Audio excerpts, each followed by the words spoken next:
সালাতে দোয়া কবুল হয়। সালাতে দোয়া কবুলের 3 জায়গা। একটা হচ্ছে তাকবীরে তাহরিমার পরে আমরা সানা পড়ি না, আমরা তো একটা পড়ি। আল্লাহর হাবিব সুন্নাহ এবং নফল নামাজে আরো পড়তেন সানা, ওই দোয়া কবুল হয়। 2 নম্বর জায়গা সালাতে সেজদায় পড়ে দোয়া করলে কবুল হয়। আকরাবু মা ইয়াকুনুল আবদু মির রাব্বিহি ওয়া হুয়া সাজিদ ফাকফিরু ফিহি দুআ। বান্দা যখন সেজদায় লুটিয়ে পড়ে বান্দা আল্লাহর সবচেয়ে কাছে চলে যায়। তা কিন্তু বিশ্বনবী বলে সেজদাটা তোমার রবের কুদরতি পায়ের উপরে পড়েছে। সেজদায় পড়ে দোয়া করেন। সালাম ফিরানোর আগে বিশ্বনবী দোয়া করতেন, লা ইউসাল্লিমান্না আহাদুকুম হাত্তা ইয়াতাআওয়াযা মিন আরবা'a।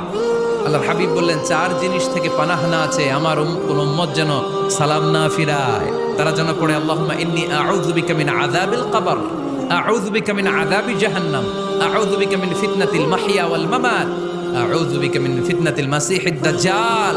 আল্লাহ কবরের আযাব থেকে বাঁচাও, আল্লাহ জাহান্নামের আগুন থেকে বাঁচাও, আল্লাহ